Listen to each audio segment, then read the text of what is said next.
안녕하세요. 오늘도 사연살롱을 찾아주셔서 감사합니다.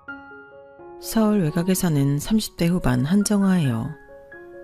보통 남자는 늑대, 여자는 여우라는 말을 많이 하잖아요. 대부분 남자들도 자신이 늑대라는 말을 서슴없이 하고요.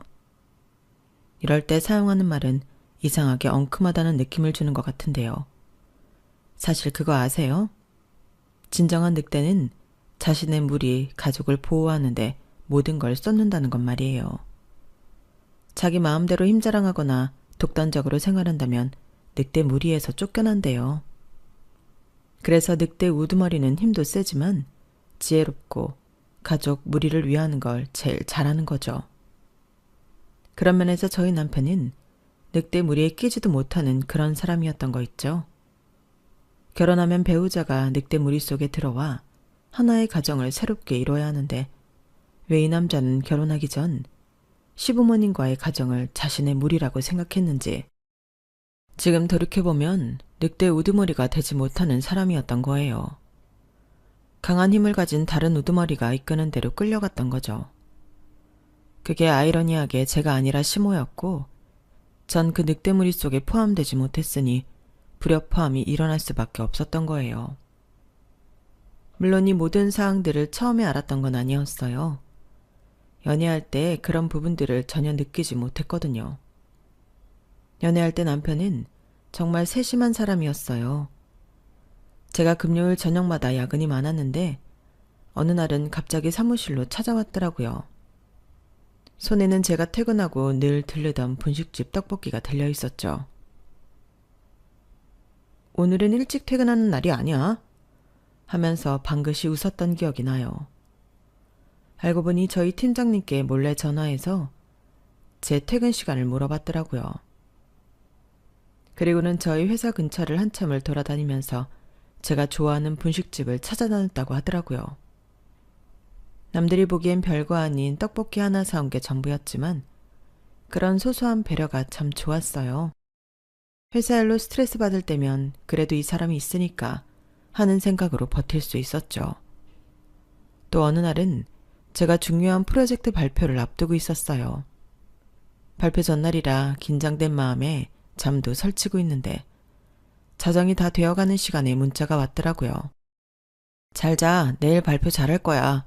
끝나고 맛있는 거 먹으러 가자. 이런 짧은 메시지였는데 그 한마디에 마음이 한결 편해졌어요. 발표 당일 제가 일하는 건물 로비에서 기다리고 있더라고요. 점심시간에 맞춰서 일부러 회사 휴가를 내고 온 거였어요. 발표 끝나고 혼자 있음 더 긴장될까봐 옆에서 응원이라도 해주고 싶어서. 그런 말을 하는 남편의 손에는 종이봉투가 들려 있었는데요. 그 안엔 제가 긴장될 때마다 찾던 카페의 얼그레이 티가 들어있었어요. 따뜻하게 먹으라고 보온병에 담아왔더라고요. 그날 발표가 끝나고 나서는 제가 좋아하는 파스타집으로 데려가서는 오늘 정아씨가 주인공이니까 평소에 못 시켜 먹던 거 다 시켜요. 웃으며 했던 말이 아직도 생생해요. 연애할 때는 이런 작은 배려들이 쌓여서 이 사람이라면 평생 함께해도 좋겠다는 확신이 들었어요. 제 고민을 들어줄 때면 늘 진지한 표정으로 고개를 끄덕이면서 제 말에 귀 기울여주던 사람이었으니까요. 결혼하고 어떻게든 잘 살아보려고 아등바등하면서 주변의 변화를 제대로 인지하지 못했던 거죠. 결혼하고도 일을 계속했다면 좀 더 냉철하게 상황을 판단했을 수도 있는데요. 저는 그러지 못했네요. 회사에서는 제가 맡은 프로젝트마다 성과를 내면서 인정받기 시작하던 참이었거든요. 그때 임신 소식을 알게 됐어요. 기쁘면서도 불안했죠. 마침 제가 오랫동안 준비해온 대형 프로젝트의 클라이언트 미팅을 앞두고 있었거든요. 괜찮을 거라고 조금만 더 버티면 된다고 스스로를 다독였어요. 주변에서도 워킹맘으로 잘 살고 계신 분들이 많았으니까요. 하지만 현실은 녹록지 않았어요. 매일 아침 심한 입덧에 시달리면서도 커피로 버텼고 야근도 마다하지 않았죠. 그러다 결국 병원에서 유산 징후가 있다는 말을 들었어요. 그때 남편이 처음으로 강하게 나섰어요. 그러지 말고 그만둬. 그러다 네 몸도 몸이지만 아이도 잘못되게 생겼어. 저는 그때까지도 고집을 부렸어요. 지금 생각하면 한심하지만 그땐 정말 프로젝트가 더 중요하다고 생각했나 봐요. 내가 이 프로젝트 얼마나 준비했는지 알잖아. 이제 발표가 코앞인데 여기서 빠지라고? 그러면 성과고 커리어고 다 없어지는 거 당신이 누구보다 잘 아는 거 아니야? 남편의 목소리가 평소보다 한 톤 높아졌어요. 알아. 아는데 그렇다고 그게 우리 아이를 대신할 수는 없는 거잖아. 나한테 화만 내지 말고 의사 말 당신도 들어서 잘 알잖아. 여기서 더 무리하면 아이 잘못될 수 있다는 거. 당신 들어놓고도 나한테 이렇게 억지 부릴 거야? 체력이 그렇게 강인한 것도 아니었지만 잦은 야근에 정신 없을 무렵 천사가 찾아왔다고 하면 좋겠지만 솔직히 마음이 복잡했어요. 늑대 우두머리는 아니어도 늑대 본능에 충실했던 남편. 신혼 초라 둘이 같이 있을 때면 나름 성실했던 게 이유라면 이유였겠죠. 그런데 두 번째로 유산 징후가 보였을 때는 정말 무서웠어요. 회사에서 중요한 회의가 있던 날이었는데 갑자기 화장실에서 출혈이 있었거든요. 앉아있기도 힘들 정도로 아팠는데 옆자리 언니가 제 안색을 보고는 바로 병원으로 데려갔어요. 아이는 축복이자 선물이었지만 한편으로는 발목을 잡는다는 느낌도 있었어요. 유산기가 보이면서 더 무리하면 아이를 잃을 수 있다는 의사의 경고를 두 번째 들어야 했거든요. 그제서야 본능적으로 더 이상 고집하면 안 된다는 생각이 들었어요. 회사에서는 눈치가 보였죠. 프로젝트 중간에 빠지게 된다고 수군거리고 임신한 제가 이기적이라는 말도 돌았어요. 자기 커리어만 생각하다가 아기까지 위험하게 만든다고요. 그래서 남편에게 더 예민하게 굴었던 것 같아요. 결국 자의반 타의반으로 회사를 그만두게 되었네요. 마지막 날 제 자리를 정리하면서 책상 서랍 안에 있던 승진 축하 케이크 사진을 보는데 갑자기 서러워서 눈물이 났어요. 지금도 가끔 생각해요. 내가 조금만 더 버텼더라면 우리 아이가 정말 잘못되었을까? 지금 난 회사에서 어떤 위치일까? 이런 생각이 머리에 떠오르지만 오늘부로 잊으려고요. 그래서 마지막으로 한 번 더 생각해 봤네요. 하여튼 그렇게 회사를 그만두고 나니 아이를 키우면서도 늘 머릿속에는 회사에 다니고 싶다는 욕망이 강했죠. 하지만 그마저도 마음대로 되지 않았어요. 큰애 예진이가 태어나고 나서부터였어요. 아토피인 줄만 알았던 게 희귀한 알레르기성 질환이었다는 걸 알게 됐죠. 그렇게 시작된 병원 생활. 자기야, 나 병원인데 저녁에 필요한 물품 좀 가져다 줘. 예진이 병원에 또 입원해야 한대. 전화기 너머로 남편의 한숨소리가 들렸어요. 또? 이번엔 왜? 그 또라는 말이 담긴 무게가 저를 짓눌렀어요. 겨우 1살 된 아이가 벌써 3번째 입원이었으니까요. 모르겠어. 지난번 발진 났던 게 문제가 있었나 봐. 다리에만 나는 게 아니라 장에도 난다고. 장에? 피부에 나는 게 왜 장에? 저도 이해하기 힘들었어요. 아이의 다리와 팔에 나타나는 발진은 이제 익숙해졌는데 장에도 같은 증상이 나타나다니.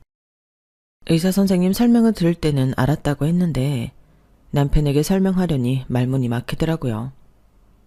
모르겠어. 이게 일반 발진이 아니라 뭐라고 말씀하시는데 정신이 없어서 그땐 알았다고 들었는데 기억도 안 나네. 여튼 이게 장에 나서 예진이가 계속 배 아프다고 한 거래. 더 심해지면 장이 꼬이고 큰 수술할 수 있다고. 뭐? 그 정도로 심각한 거야?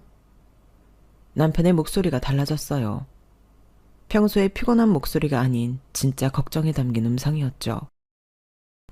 그래서 입원해서 약 먹으면서 금식해야 한대. 한 달이 멀다 하고 병원을 들락날락했어요. 밤새 가려움에 우러대는 아이를 안고 있다 보면 회사는커녕 잠도 제대로 못 잤죠.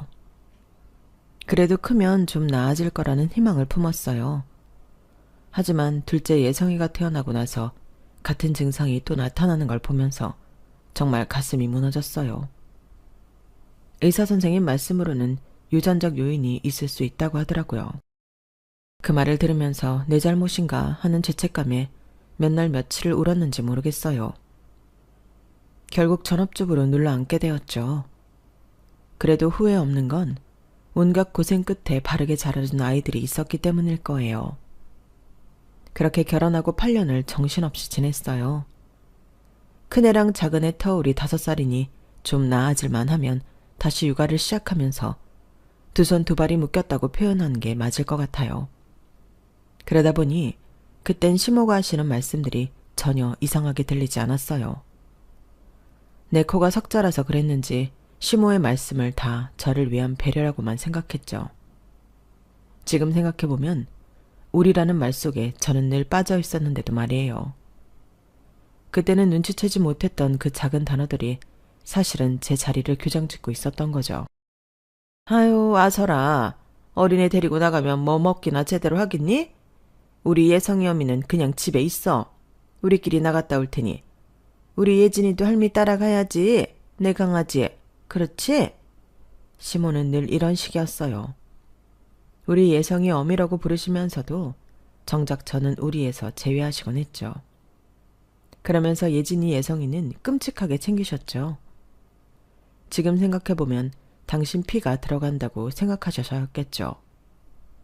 남편도 그런 시모의 말에 자연스레 동조했고요. 그래, 당신은 집에 있어. 내가 예진이 데리고 나갈게. 마치 약속이라도 한 것처럼 남편도 저를 당신이라고 따로 떼어내 부르곤 했어요. 그 당신이라는 말이 마치 선을 긋는 것 같았죠. 저도 한 번쯤은 나가고 싶었어요. 하루 종일 집에만 있다 보니 말상대라곤 아이들 뿐이었으니까요. 간혹 용기를 내서 말을 꺼내보기도 했죠. 나도 바람 쐬고 싶은데 예성이 낮잠 잘 시간이니까 유모차에서 자라고 하면 되지 않나요? 그러면 시모는 마치 제가 이기적인 엄마 얘기라도 한 것처럼 말씀하셨어요. 그 목소리에 담긴 따뜻함 뒤로 날카로운 비난이 숨어 있다는 걸 그때 미처 알아채지 못했네요.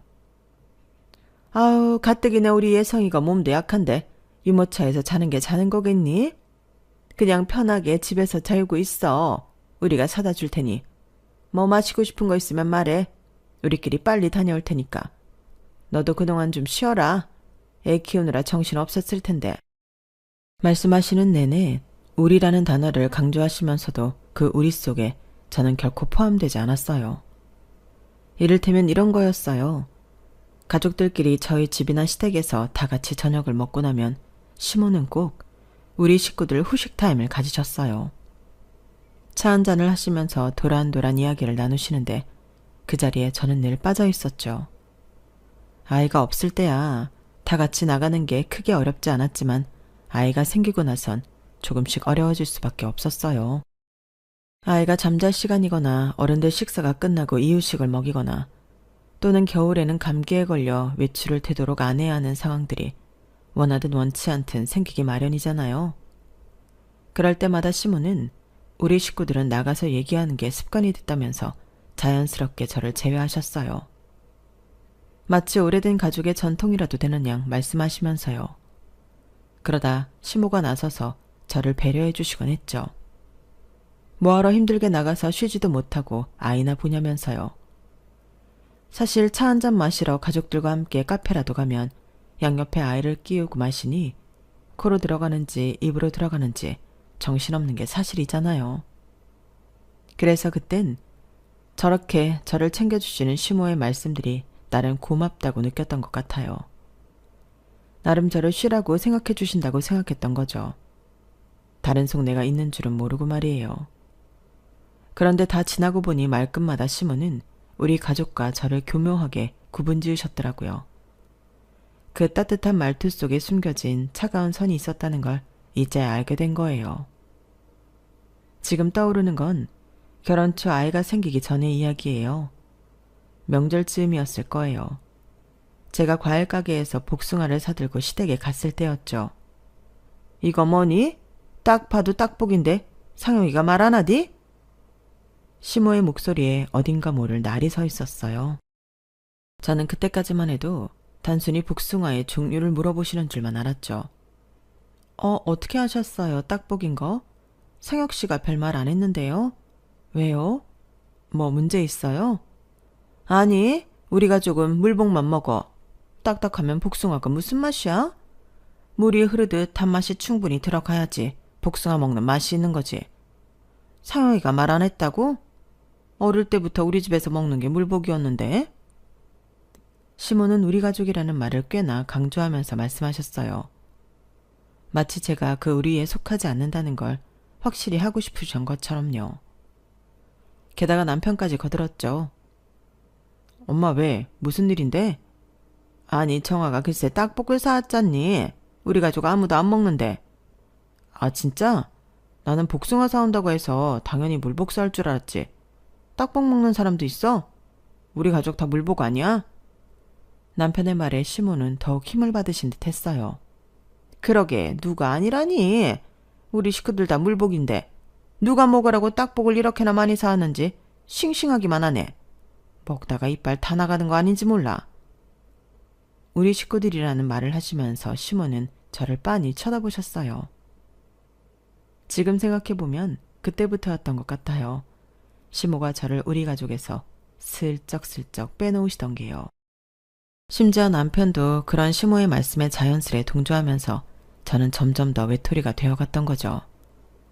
가족이라는 이름의 동그라미 안에서 저만 살짝 비켜나 있는 듯한 그런 느낌이었어요. 복숭아 하나를 두고도 이렇게 우리와 너를 가르치는 걸 보면서 이게 단순히 과일 취향의 문제가 아니라는 걸 그때는 왜 몰랐을까요? 그런데 작년 가을, 며칠 전부터 시댁에서 분주한 기색이 느껴졌어요. 장보기도 평소보다 많이 하시고 집 청소도 하시고 시댁에 가까워서 오가며 자주 들렀던 편인데 갈 때마다 분주하시더라고요. 갑자기 이런 시댁 뭐 좋다고 자주 갔냐고 분명 뭐라고 하시는 분들이 계실 것 같은데요. 그땐 아이들이 할머니를 좋아해서 자주 가자고 했고 어머님도 아이들한텐 정말 끔찍하셔서 가게 되었던 것 같아요. 하여튼 그러더니 어느 날 남편이 갑자기 말하더라고요. 나 오늘 저녁에 집에 좀 가봐야 할 것 같아. 왜 무슨 일이 있어? 큰아버지 회갑이셔서 저녁 식사 같이 하신다고. 잠깐만, 큰아버님 회갑이면 다들 모이는 자리 아니야? 나는 왜 이제야 듣는 거야? 엄마가 당신한테는 이야기하지 말랬는데 괜히 신경 쓴다고. 애들도 아프고 힘들 텐데 쉬라고. 지금 그게 말이 돼? 내가 애들 엄마고 며느린데? 큰아버님 회갑인데 내가 빠진다는 게 말이 되는 소리야? 도무지 이 상황을 어떻게 이해해야 할지 모르겠더라고요. 그래서 바로 시어머님께 전화를 걸었죠. 어머니, 오늘 큰아버님 회갑이시라면서요? 말하지 말랬는데 기어코 말했나 보네. 맞아. 그런데 크게 잔치처럼 하는 것도 아니고 너 몸도 약하니까 신경 쓰지 말라고 이야기하지 말랬어. 어머니, 그래도 가족 행사인데 며느리가 빠지는 게 어딨어요. 친척들 오시면 다들 한마디 하실 텐데 저도 준비하고 갈게요. 안 그래도 되는데 몸이 아프다고 하면 우리 가족들은 다 이해해 주거든. 그래도 뭐 그러고 싶다면 6시까지 오렴. 일찍 올 건 없다. 시어머님은 잠시 당황하시더니 마지못해 허락하시는 것 같은 그 말투로 전화를 끊으시더라고요. 저한테는 6시까지 오랬는데 남편은 미리 가서 돕는다며 아이들을 데리고 시댁으로 가더군요. 저도 식사 시간에 맞춰가는 것보다 음식하는 건 못 도왔어도 음식 나르는 것이라도 도울 겸 남편을 따라 일찍 나섰죠.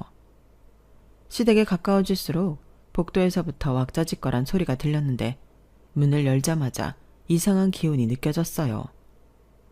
분명 저보곤 식사 시간에 맞춰오라고 하시면서 준비할 것도 없다고 하셨는데요. 이미 친척들이 다 모였고 다들 음식을 만들고 나르느라 분주해 보였거든요. 테이블마다 네임택이 놓여있는 게 보이더라고요. 이상하게도 저희 가족 자리가 안 보이길래 두리번거리고 있었는데 시어머니 당황하신 듯 말씀하시더라고요. 어머 벌써 왔어? 아직 자리 정리도 안 했는데. 분명 아까 전화로 6시라고 하셨는데 다른 친척분들은 다 오셔서 자리까지 정해져 있는 게 이상했어요. 어머니, 저희는 어디에 앉으면 될까요? 시어머님이 신우이랑 눈빛을 교환하시더니 아유, 자리가 저기 의자 놓을까?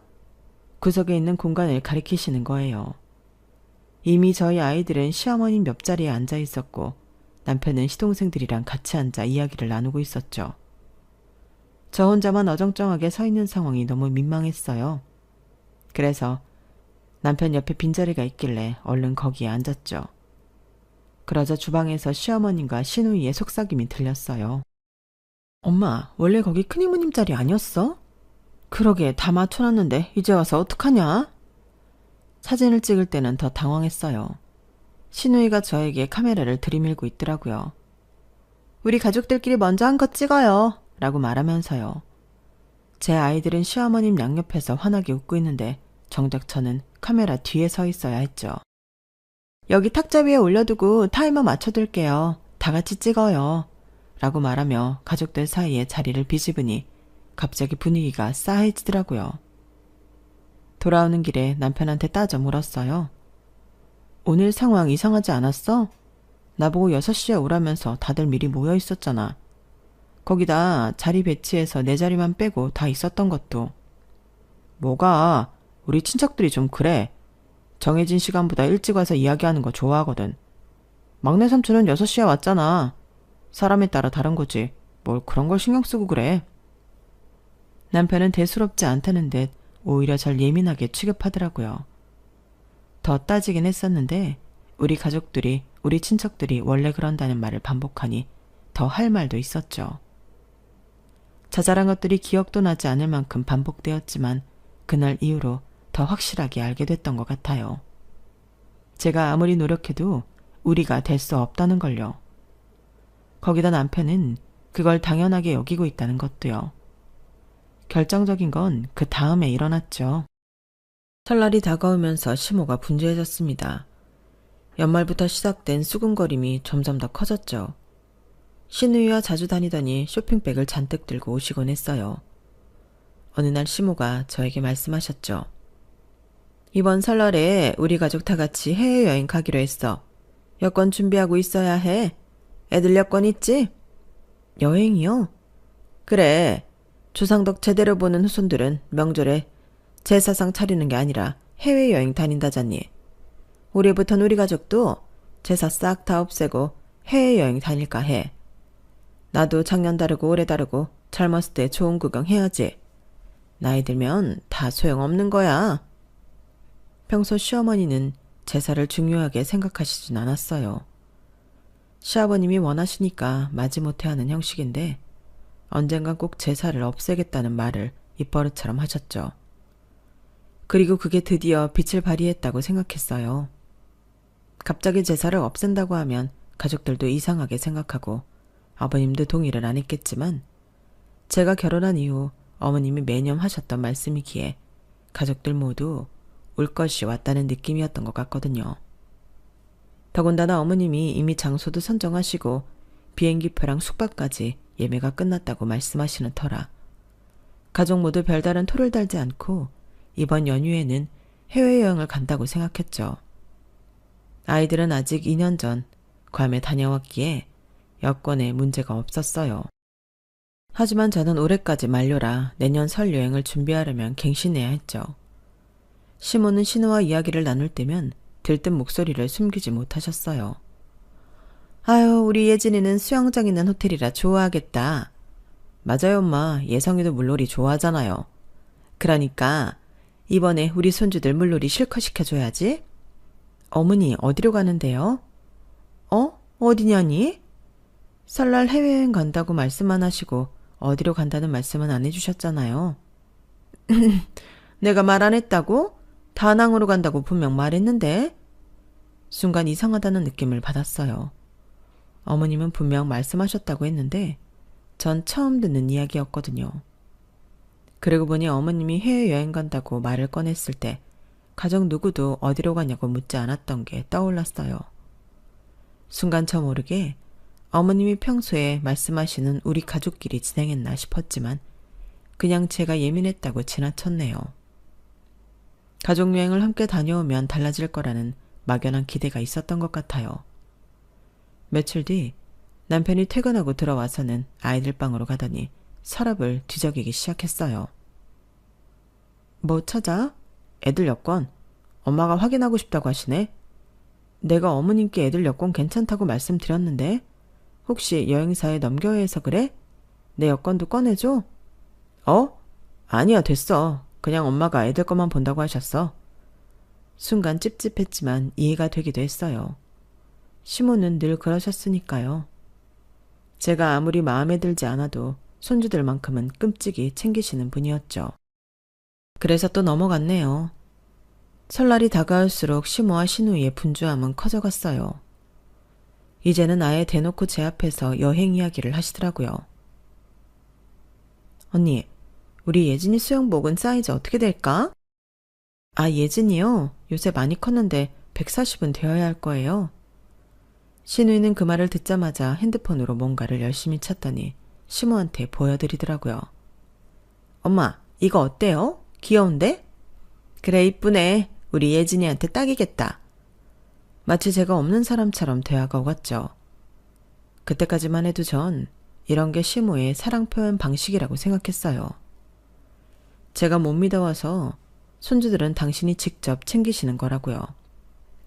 그게 얼마나 순진한 생각이었는지는 그로부터 며칠 뒤에 알게 되었습니다. 설날 아침 우리 집은 여행 준비로 분주했어요. 이른 아침부터 예진이와 예성이는 들떠서 왔다 갔다 하고 있었죠. 시모와 시누이가 고른 예쁜 수영복을 입어보겠다며 한 번씩 갈아입을 때마다 거울 앞에서 싱글벙글 웃는 모습이 눈에 들어왔어요. 여행 전날 시부모님과 시누이가 아침 일찍 함께 출발하는 게 편할 것 같다며 저희 집에서 하룻밤 잤거든요. 엄마, 나 이거 입고 수영장 가면 되지? 예진이가 환하게 웃으며 물었어요. 마음 한구석이 쓰려왔지만 아이의 해맑은 미소를 보며 고개를 끄덕였죠. 남편은 거실에서 캐리어를 끌고 나왔어요.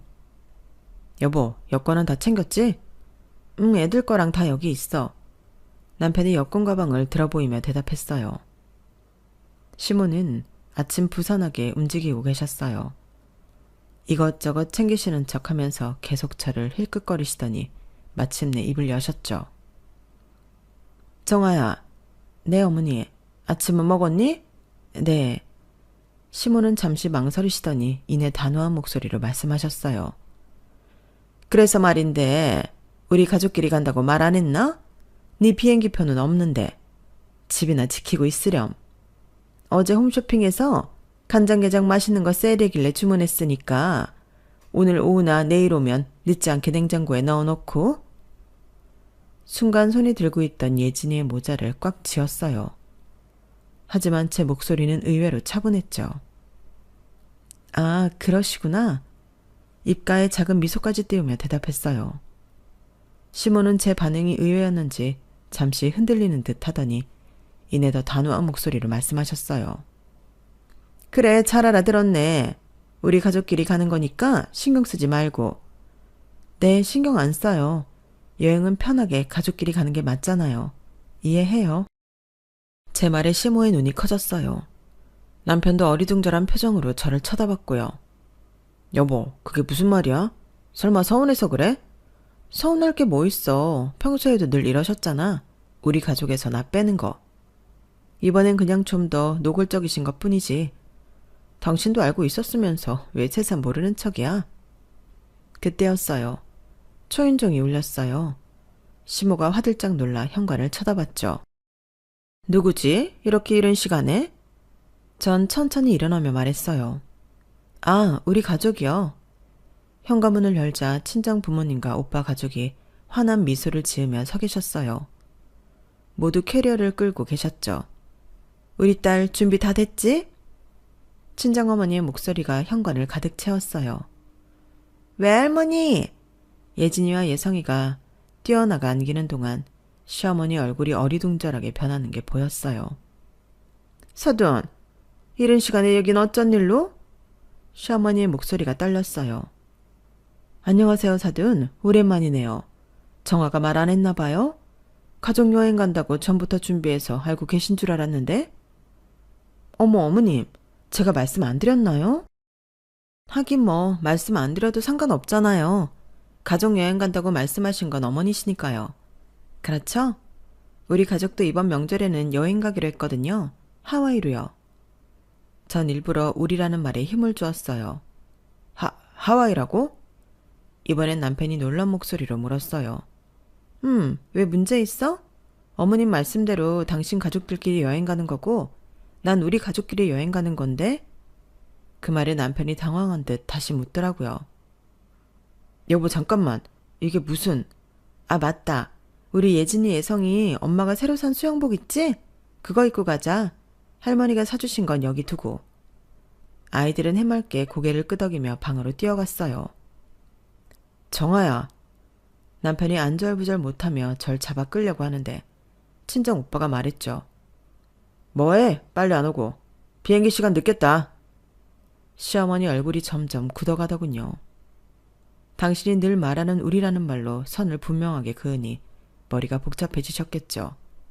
아니 사돈, 이게 무슨 경우입니까?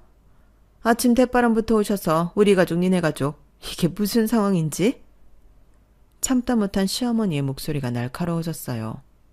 그때 친정어머니가 조용히 하지만 단호하게 말씀하셨죠. 제가 묻고 싶은 말이에요. 그동안 사돈께서 가족 행사 때마다 우리 딸 쏙 빼놓고 가족이 아니니 혼자 집에나 지키라고 하셔놓고 이제 와서 우리 가족, 니네 가족 이게 무슨 상황이냐고 물으시다니 그거 웃음이 나네요. 왜요? 내가 하면 로맨스, 남이 하면 불륜이라고 막상 당해보니까 생각이 바뀌시나 보죠? 장모님, 그게 무슨 말씀이세요? 저희 엄마가 언제 그랬다고. 정아야, 말 좀 해봐. 장모님이 크게 오해하신 것 같은데. 오해? 그래, 자네가 그렇게 생각하고 있으니까 가운데서 차준도 똑바로 하지 못하고 질질 끌려다닌 거겠지. 이 결혼 파탄엔 자네 책임도 있네. 알아? 파탄이라뇨. 그게 무슨 소리예요? 정아야, 장모님 지금 뭐라고 하시는 거야? 시간이 멈춘 것처럼 모두가 얼어붙었어요. 저는 천천히 가방을 열어 서류 한 장을 꺼냈죠.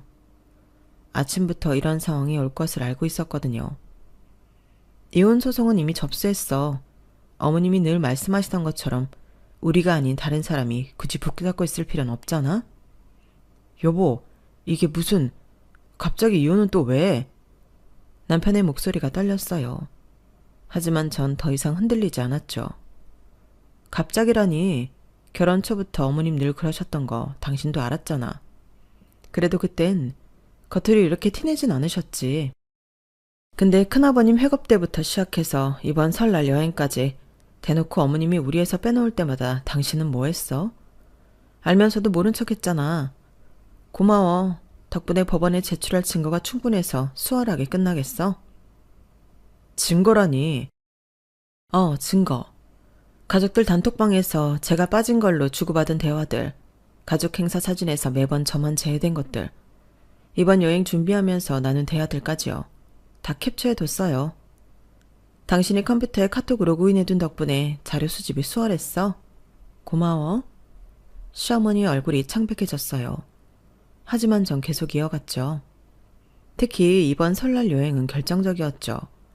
가정법원에서 이런 상황을 어떻게 볼까요? 시어머니가 며느리를 의도적으로 가족에서 배제하고 남편은 이를 방관했다. 이건 명백한 정신적 학대예요. 친정어머니가 제 어깨를 잡아주셨어요. 그제서야 제 목소리가 떨리고 있단 걸 알았네요. 이게 다 무슨 소리야? 난 그저 뭐요? 제가 우리 가족이 아니라서요? 그럼 이제 정말 남이 되는 게 맞겠죠? 서류를 남편 앞에 내밀었어요. 그동안 참아왔던 말들이 물살처럼 쏟아져 나왔죠. 늘 당신 엄마 편이었지. 내가 소외될 때마다 원래 우리 가족이 그래 하면서 너도 나를 가족으로 생각한 적 없었던 거야. 정아야, 그건 아니야. 난 그저 편한 대로 살았을 뿐이다. 뭐 그런 말을 하고 싶은 거야? 내가 불편해하고 소외되는 걸 알면서도 어머님 말씀대로 따르는 게 편했던 거라고? 시어머니가 갑자기 발끈하셨어요. 갑자기 이게 대체 무슨 말이야? 내가 언제 너를... 어머님, 이제 와서 발뺌하실 생각 마세요. 제가 가지고 있는 증거들이면 충분해요. 이혼 소송에서 유리한 고지를 점할 수 있다고 변호사님도 말씀하셨거든요. 남편이 고개를 떨구고 서 있었어요. 이런 걸 전혀 예상하지 못했다는 듯 시어머님이 어떻게든 해주길 바라는 것 같았죠. 그런 남편을 보며 마지막 말을 덧붙였어요. 네가 늘 하던 말 있잖아. 우리 가족은 원래 그래. 그 말 이제는 내가 그 말을 해볼게. 우리 가족은 구성원 한 명 한 명을 소중히 여기거든. 그래서 난 우리 가족과 함께 가기로 했어. 예진이와 예성이가 짐을 들고 나왔을 때 시어머니가 다급하게 외쳤어요. 예진이 예성이는 왜? 네가 그렇게 생각하든 뭐든 상관없지만 애들은 놔두고 가라. 얘들아, 할미랑 가자. 어? 왜요? 예진이 예성이는 우리 핏줄이다. 뭐 이런 말씀 하시라고요? 그럼 깨세요. 애들은 제가 양육권 청구할 거예요. 당연히 친권도요. 어머님처럼 가족이라는 이름으로 상처 주는 일은 없을 거예요. 마지막으로 남편을 바라봤죠. 이혼 서류는 잘 읽어봐. 그동안 우리에서 빠져있던 내가 이제는 완전히 선을 긋고자 하니까. 아참, 하나 더 말해둘 게 있어. 고개를 푹 숙이고 있던 남편이 힘없이 쳐다봤어요. 이 집 내일이면 소유권 이전 등기가 완료돼. 벌써 계약금도 받았고. 뭐라고? 남편의 얼굴이 하얗게 변했어요. 기억나? 결혼하기 전에 이 집 살 때 시댁이 이주택이라 세금 문제 때문에 급하게 내 명의로 해야 한다고 했었지? 시세보다 훨씬 싸게 나온 매물이라 놓치면 안 된다면서. 시어머니가 벌떡 일어나셨어요. 이년이 진짜? 그거 우리가 알아본 집이잖아. 세금 때문에 잠시 네 명의로 해놓은 거였지. 나중에 바꾸기로 했잖아. 이제 본심이 나오시네요. 그때 당신들이 한 말 잊었어요? 공동명의로 바꾸면 또 세금 많이 나온다고. 이사가서 하자고 해놓고 왜 내 탓이라고 말하는지. 남편이 달려들어 제 팔을 잡았어요. 정아야, 이러지 마. 우리 집인데. 이거 놔. 착각하지 마. 법적으로 이 집은 내 단독 소유야. 이제 와서 우리 집은 무슨. 등기부 등본 확인해보면 명확하잖아? 시어머니의 얼굴이 붉어지셨어요. 뭐, 그래서 하고 싶은 말이 뭔데? 우리 보고 나가기라도 하라는 거야? 당연히 나가야죠. 남의 집에 살 이유 없잖아요. 어머님 원래 이 사람이랑 단란하게 옆에 끼고 살고 싶으셨던 거 아니었어요? 소원 이루셨네요. 오히려 저한테 고마워하셔야죠. 희방하려니?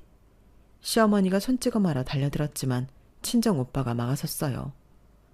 남편은 마지막으로 애원하듯 말하더라고요. 정아야, 우리 다시 한번 생각해보자. 이러지 말고. 내가 잘할게. 어? 아들아, 정신 차려. 잘하긴 뭘 잘해. 내가 처음부터 그랬지. 집안에 여자 하나 잘못 들이면 이런 일이 생긴다고. 회사 그만두더니 몸은 또 왜 그리 약하대? 내 아들 등골 빼먹으면서 이제는 집까지 뺏어가겠다고? 시어머니의 목소리가 도끼를 품은 듯 옆에 친정엄마가 계신 것도 잊으신 채 악랄하게 내뱉으시더라고요. 내가 얼마나 말렸었는데 저런 애랑 결혼해봤자 이득될 거 하나 없다고. 아, 봐라. 결국 내 말이 맞지? 아휴, 집안에 여자 하나 잘못 들여서 이게 무슨 망조래. 이때 조용히 지켜보시던 친정어머니가 한 발짝 앞으로 나서셨어요. 망조는 무슨, 이 옆엔 내가 노망이 났나. 자식을 결혼시켰으면 잘 독립하도록 놔두어야지. 다 큰 자식 뒤에서 이렇게 조정하니까 이 사단이 난 거 아니야. 정아야, 결정 잘했다. 이런 집구석에서 더 고생하느니 말이야. 친정어머니는 시계를 보시더니 천천히 현관으로 향하셨어요. 자, 이제 그만 가자. 비행기 시간 늦겠다. 어머님은 아들 옆에 끼고 원하시던 대로 잘 사시면 되겠네. 그러게, 이제 진짜 시골길이 사실 수 있잖아요. 뒤에서 시어머니의 고함 소리가 들렸지만 더 이상 신경 쓰고 싶지 않았어요. 이제 저한텐 제 진짜 가족이 있으니까요. 비행기 안에서 창밖을 내다보는 예진이와 예성이를 보고 있으니 마음이 복잡해지더군요. 조금 전 일도 이제는 마치 먼 일처럼 느껴졌죠. 시어머니가 처음 설 연휴 여행을 말씀하셨을 때부터 이상했어요. 평소랑은 조금 달랐거든요. 늘 우리 가족이라고 하시면서도 이번엔 유독 제게 말씀하시는 게 불편해 보이셨달까요? 마치 제가 알면 안 되는 비밀을 말씀하시는 것처럼요. 남편이 퇴근하고 늦게 들어와서 노트북을 켜고 뭔가를 보다가 잠들었던 날이었어요. 궁금한 마음에 화면을 봤더니 카카오톡이 켜져 있더라고요. 보면 안 된다는 걸 알면서도 시댁가족 단톡방이 눈에 들어왔어요. 제가 포함된 단톡방이 아니더라고요. 이번에 우리 설날은 특별하게 보내자. 다들 여권 준비하고. 오빠, 다낭 호텔 사진 좀 보내줘. 어울리는 옷 좀 세팅해두게. 여기 수영장 좋아 보이지? 우리 예진이 예성이가 정말 좋아할 거야. 응, 그러네. 애들도 데리고 갈 거면 차라리 애들 맡길 수 있는 데로 가는 게 나을 뻔했어. 요즘 그런 곳 많던데. 아우, 아서라. 내 새끼를 어디다 맡겨? 우리 가족끼리 같이 다니면서 추억 만들자는 건데. 하긴 말도 잘 듣고 착한 편이라 별다르게 수고할 건 없으니까. 다른 건 몰라도 애들아 난 잘 키웠어. 그거라도 해야지. 지가 할 일이 뭐 있다고. 근데 정말 언니한테 말 안 해도 돼? 언니도 가는 줄 알고 이것저것 준비하는 것 같은데? 준비하던 말던 내가 알게 뭐야. 난 분명히 우리 가족끼리 간다고 말했어. 눈치가 있으면 알아듣겠지 뭐. 그나저나 상혁아, 너 혹시나 실수하지 마. 기분 좋게 떠나려면 정화는 몰라야 해. 괜히 여행 전에 알게 되면 골 아프니까 입단속 잘하고. 알았어, 말 안 했어. 그런데 서운해하면 어쩌지? 어쩌긴 뭘 어째. 선물이나 선심 쓰는 척 사다 주면 되는 거지. 해외여행 비행기 표값이 얼만데? 가족 외 사람까지 데리고 가니? 여하튼 입단속들 잘해. 가슴이 덜컥 내려앉았어요. 시어머니는 그렇다 쳐도 그 모든 대화를 보고도 동조했던 남편에 대한 배신감이 생각보다 컸죠. 중간에서 제대로 된 역할을 못한다는 건 알았지만 이 정도일 줄 정말 상상도 못했으니까요. 그날 밤 잠도 안 오고 머리가 복잡했어요. 문득 작년 큰아버님 회갑 때의 일이 떠올랐죠. 그때도 이런 식이었어요. 다들 미리 모여서 자리 정하고 사진 찍고 저만 쏙 빼놓고요. 그동안 얼마나 많은 우리 가족 모임에서 제가 제외됐었는지 하나둘 기억이 떠오르더라고요. 다음날 시어머니가 자주 이용하신다던 여행사 사이트에 들어가 봤어요. 남편 노트북에서 본 카톡에 여행사 이름이 있었거든요. 설 연휴 다낭 단체 패키지를 검색하다가 우연히 신우이 인스타그램을 보게 됐어요. 드디어 대학 완료, 샵 설 연휴, 샵 다낭여행, 샵 가족여행, 샵 7인 예약. 가슴이 싸늘해지더군요. 7인이라 시부모님 시누이 부부 남편 그리고 애들, 정확히 저만 빠진 인원이었죠. 댓글엔 시어머니가 남기신 이모티콘도 보였어요. 이제는 정말 확실해진 셈이었죠. 화가 치밀어 올랐지만 이상하게도 마음은 차분해졌어요. 이제는 제가 행동해야 할 때라는 걸 깨달았던 거죠. 마음 먹고 나니 마치 그래야 하는 것처럼 모든 게 착착 돌아갔어요. 며칠 뒤 친정 엄마에게 전화가 왔거든요. 이번 명절에 이모네 같이 갈래? 이모? 막내가 비행기표 보내줄 테니까 오라고 그러는데 네 생각나서 전화했어. 명절이라 시간 빼기 어렵나? 박서방도 같이 가면 좋은데 안 되면 너라도. 박서방은 안 갈 거고 나랑 예진이 예성이랑 갈 수 있어. 진짜? 그래, 알았어. 그리고 변호사를 만나러 갔죠. 큰아버님 회갑 때부터 차곡차곡 모아둔 사진들, 제가 빠진 가족 모임 기록들, 그리고 이번 여행권까지. 변호사님은 이런 지속적인 정신적 학대가 이혼 소송에서 중요한 증거가 될 거라고 하시더라고요. 집 문제도 걱정했는데 오히려 그게 더 단단했어요. 결혼 초에 시댁 세금 문제로 급하게 잼명이로 해뒀던 게 이렇게 전화위복이 될 줄이야. 등기부 등본 찾아보니 8년 내내 제명이 그대로더라고요. 바꾸자고 했는데 안 바꿨다고요? 그럼 더 좋네요. 법적으로는 명백한 단독 소유예요. 변호사님 말씀에 가슴을 쓸어내렸죠. 영유권도 마찬가지였어요. 두 아이 모두 희귀 알레르기성 질환이 있고 그동안 전업주부로 헌신적으로 돌보셨다고요? 이런 특수한 상황에서 어머니의 양육이 필수라는 건 법원에서도 충분히 인정할 겁니다. 친정에서도 적극적으로 도와주셨어요. 아무래도 저 혼자 결정할 문제는 아니라고 생각해서 변호사를 처음 만났던 날, 친정 식구들에게 사실을 알렸거든요. 당장 시댁에 쫓아간다는 친정엄마를 말리느라 애를 먹었지만 속은 시원했죠. 든든한 내 편, 내 가족이 있다는 게 이렇게 든든하다는 걸 새삼 알았던 거죠. 친정엄마가 찾아가 따졌다면 그 순간 속은 시원했겠지만 확실한 복수를 할 수 없다는 생각에 말렸는데 그게 결과적으로 더 좋았던 것 같아요. 친정오빠는 자신이 운영하는 회사에서 일자리도 제안해 주더라고요.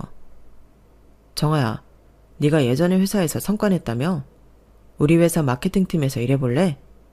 처음엔 시간제로 시작해서 아이들 돌보면서 천천히 적응해보고. 하와이 여행을 다녀오자마자 전 새집으로 들어갔어요. 이미 다 준비해둔 거였죠. 집을 내놓으면서 친정 근처로 이사갈 집도 계약해뒀거든요. 그동안 가족이라는 테두리 밖에서 겉돌았던 외로움이 하와이 가족여행으로 모두 깨끗하게 사라졌다는 게 신기했어요. 진짜로 내가 소속된 곳, 진정한 가족의 의미를 깨닫고 나니까 그동안 받았던 대우가 주마등처럼 스쳐 지나가더라고요. 지금 생각해보면 우습네요. 제가 처음에 했던 늑대 이야기 기억하시나요? 진정한 늑대는 자신의 무리, 가족을 지키기 위해 모든 걸 쏟는다고 했었죠. 그런데 전 지금까지 잘못된 무리에 속하려고 안간 힘을 썼던 거예요. 힘도 없고 지혜롭지도 못한 늑대를 따라가면서 그 무리에 끼워달라고 애원했던 거죠. 이제는 제가 우두머리 늑대가 되어 우리 아이들을 지키려고 해요. 남편은 당연히 이혼할 수 없다며 변호사를 선임했어요. 시어머니도 제 뜻대로는 절대 안 된다고 고함을 지르시더라고요. 하지만 전 너무 잘 알아요. 시어머니가 돈 쓰는 걸 얼마나 아까워하시는지. 변호사 비용 나가는 걸 보면 얼마 못 가 합의 이혼하자고 하실 거예요. 이제는 우리라는 말의 의미도 달라졌어요. 제 곁에는 진짜 제 편이 되어주는 사람들이 있으니까요. 더 이상 거짓된 무리에 기웃거리지 않아도 돼요. 이게 바로 진정한 늑대의 모습 아닐까요? 자신의 진짜 가족을 지키기 위해서라면 때론 낡은 무리를 과감히 떠나는 것도 필요한 거겠죠. 그러고 보니 시어머니도 참 우스운 분이에요. 늘 우리 가족을 입에 달고 사시더니 정작 가장 소중한 손주들의 양육권까지 잃게 생겼으니까요. 본인 고집으로 손주들과도 멀어질 거면서 끝까지 제 의견은 무시하고 싶으신가 봐요. 뭐 좋으시다면 변호사 비용 더 내시라고 할 생각이에요. 전 소송을 그만둘 생각이 없으니까요. 아마 시어머니도 어차피 승산 없는 싸움이라는 걸 아실 텐데도 체면 때문에 발버둥 치시는 거겠죠. 전 이제 그런 허상에 더 이상 시간 낭비하고 싶지 않아요. 제 진짜 무리, 제 진짜 가족들이 기다리고 있으니까요. 혹시라도 저처럼 가족이 아닌데 가족이라는 허울 때문에 망설이시는 분들이 계시다면 제 이야기가 진짜 내 가족을 찾아가는 작은 힘이 되었으면 좋겠네요. 들어주셔서 감사합니다. 건강하세요. 여러분, 사연 댓글에 응원과 현명한 조언 부탁드려요. 좋아요와 구독은 저에게 큰 힘이 됩니다. 오늘도 좋은 일 가득하세요.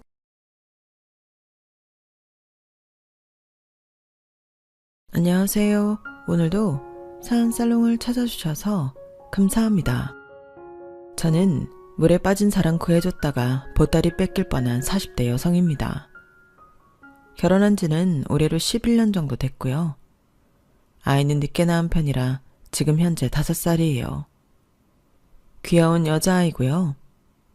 저희 남편은 저희 딸이 태어난 순간부터 못 말리는 딸 바보가 되었죠. 눈에 넣어도 아프지 않을 것 같다는 말이 무슨 말인지 알았다나요? 그만큼 딸이 하는 모든 행동과 모든 말에 남편은 행복해하는데 사실 저렇게 행복해하는 남편을 볼 때면 마음 한켠이 아플 때가 많습니다. 지금이야 저희도 다른 가족들처럼 따뜻한 집에서 단란하고 화목하게 살고 있지만 저희 부부의 유년 시절은 그렇지 못했거든요. 심지어 남편은 자기 가족들과도 연을 끊고 살고 있으니 가족이라고 하면 저와 딸이 전부인데요. 그렇다 보니 저에겐 늘 남편에게 측은지심이 있었어요. 저희의 첫 만남은 이런 동병상련 때문에 시작되었거든요. 여기서 잠깐 제 이야기를 좀 해보자면 저는 재혼 가정에서 자랐고 저희 딸과 같은 나이에 새아빠와 함께 살았어요. 제 기억에 새아빠는 나쁜 사람은 아니었지만 저에게는 엄격하신 분이었고 엄마는 그런 아빠의 눈치를 많이 보고 사셨는데 저도 알게 모르게 그런 눈칫밥을 먹고 자라서 그런지 늘 소심하고 주눅이 들어 있었어요. 그 어린 마음에도 새아빠의 눈밖에 나면 안 된다고 생각해서 튀는 행동을 전혀 하지 않았는데요. 그러던 중 중학교 3학년 때 엄마가 그러더라고요. 선영아, 고등학교 인문계 말고 실업계 지원하자. 어? 왜? 나 대학 가면 안 돼? 대학까지는 좀 그렇잖아. 엄마가 따로 돈을 버는 것도 아니고 아빠 돈으로 가야 하는데. 그래도 나 영어 영문학과 가고 싶었는데. 아, 그런 거 배워서 뭐 하게? 그러지 말고 실업계 가서 자격증 따고 취업해서 돈 벌어. 여자는 돈 벌다가 남자 만나서 시집 잘 가면 그게 성공이야. 엄마도 참, 그거야 엄마 때 얘기지. 나는 싫어. 그럼 대학 입학할 때 한 번만 도와주는 것도 안 돼? 나머지는 내가 휴학을 해서 돈을 벌든 알아서 할게. 한 학기 등록금이 얼마나 비싼데 그런 소리를 해. 지금도 너 학교 보내주고 용돈 주고 최대치로 해주고 있는 거야. 그러지 말고 엄마 좀 도와줘. 네가 여기서 인문계 간다고 하면 엄마 눈치 봐야 해. 엄마는 거의 울 것 같은 얼굴로 저에게 말씀하셨어요. 그래서 정말 싫었지만 인문계가 아닌 실업계 고등학교에 진학했고 제 희망과는 다른 길을 가게 되었는데요. 취업을 하기 위해서는 자격증을 많이 따면 딸수록 이득이라 저는 열심히 자격증 공부를 했어요. 그때 당시 저도 사춘기라 하루라도 빨리 집에서 나와 독립하고 싶었거든요. 그리고 그땐 제가 없으면 엄마가 더 새아빠랑 살기 편할 거라고 생각했는데 이건 순수한 마음은 아니었어요. 사실 새아빠도 새아빠지만 엄마한테 서운한 마음이 많았거든요. 제가 새아빠 눈치를 본다는 걸 뻔히 알면서도 엄마는 제 방패막 역할을 제대로 못했는데 지금은 살짝 이해도 가지만 그때 당시는 그렇지 못했어요. 그래서 제 목표는 고등학교 졸업하고 바로 취업에 성공해 돈을 모아 혼자 사는 거였는데요. 그 목표를 이루기까지 3년 반 정도 걸린 것 같네요. 방학 되면 틈틈이 아르바이트도 하고 고3 때는 졸업 전 실습처럼 회사에 가서 일을 했는데 그때도 나름 월급을 받았거든요. 그렇게 원룸 월세 보증금 정도만 마련한 저는 집을 나왔는데 그 뒤로는 거의 고아처럼 살았네요. 가끔 엄마가 밥은 잘 먹고 다니냐고 안부차 전화를 할 때도 있긴 했는데 엄마 역시 제가 없으니 사는 게 좀 편해진 모양으로 그 전화 횟수가 점점 줄어들기 시작했어요. 그리고 어쩌다 엄마를 보게 되면 집이 아닌 밖에서 만나게 되었는데 저도 그게 더 편하긴 했어요. 그러다 거래처 공장 사람이라며 남편을 만나게 되었고 저보다 4살 많은 오빠였는데 저는 사무실 막내, 남편은 공장 막내라 더 편했더랬죠. 그리고 업무차 심부름을 할 때면 거의 대부분은 남편이 나와 저를 맞아줬는데요. 그러면 우유나 캔커피 같은 것도 편의점에서 샀다며 하나씩 주고 그렇게 친해졌어요. 그리고 한 번은 공장에 오후 늦게 외근을 나갔다가 그대로 퇴근하는 날이었는데 남편이 저더러 퇴근하냐며 자기가 근처에 맛있는 부대찌개 집이 있다고 같이 가자고 하는 게 아니겠어요? 그래서 그때는 저 남자가 나한테 관심 있나? 저는 처음으로 두근두근 가슴이 뛰었는데 알고 보니 부대찌개는 2인분부터 주문이 가능해서 저더러 같이 가자고 한 거더라고요. 그리고 정말 그날은 밥만 먹고 헤어졌는데 딱히 남편이 저한테 잘못한 게 없음에도 저는 서운했죠. 그때 알았어요. 제가 남편에게 호감이 많이 있었던 거죠. 조금만 잘해주면 좋았고 또 조금만 서운해도 우울했는데 첫사랑이라 더 감정 컨트롤이 안 됐던 것 같아요.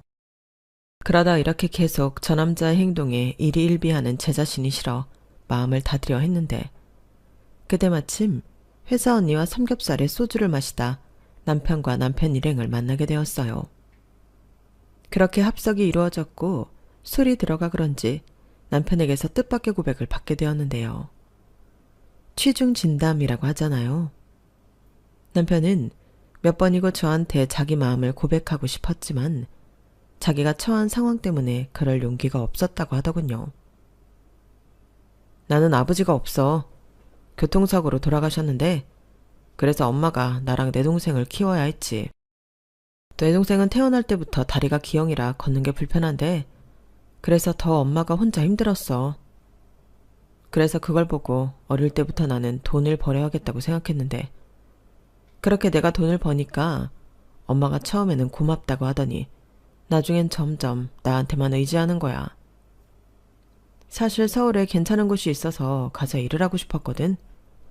근데 거기도 못 가게 하더라고. 이젠 자기 혼자 못 산다고. 그런데 내가 어떻게 여자를 만나? 말도 안 되지. 그래서 마음은 굴뚝 같은데 아무 말도 못했어. 이렇게 많이 좋아하는데. 나 좀 찐따 같지? 미안. 저는 느닷없는 남편의 진지한 고백에 아무 말도 하지 못했어요. 나 역시 힘든 가정 환경에서 자랐다고 생각했는데 저에 비하면 남편은 힘들다는 말로는 다 표현할 수가 없을 것 같았거든요. 그리고 저 역시 어린 나이라 결혼까지 염두한 건 아니더라도 저런 남자를 만나면 고생할 것 같다는 예감이 들었는데 사람이 안 된다고 하면 더 하고 싶다고 남편에게 향하는 마음을 끝내 주체할 수 없게 되었어요. 어차피 힘들게만 살아온 인생인데 조금 더 힘들면 어떠냐. 대신 좋아하는 사람 옆에서 실컷 있을 수 있으니 그건 그거대로 괜찮을 것 같았는데요. 그래서 다음 날 기억도 안 난다는 남편에게 제가 먼저 고백해버렸어요. 사실 남편이 기억이 안 난다는 건 믿지 않았거든요. 그리고 제가 직진 고백을 하니 남편은 아이처럼 당황한 모습이 역력했는데 지금도 그때의 얼굴이 기억 속에 생생해요. 너무 귀여웠거든요. 그렇게 저희는 저의 직진 고백으로 연인 사이가 되었고 연애 경험이 없는 저였지만 이런 사람을 내가 또 만날 수 있을 만큼 남편이 좋았어요. 남편은 늘 배려심이 많은 사람이었고 같이 있으면 배울 점도 많았는데 연애 기간이 길어지면 길어질수록 저는 남편을 더 많이 좋아하게 되었어요. 그러면서 저는 어릴 때 새아빠가 있었지만 아빠의 사랑을 받아보지 못했는데 그걸 비슷하게나마 남편에게서 느낄 수 있었는데요.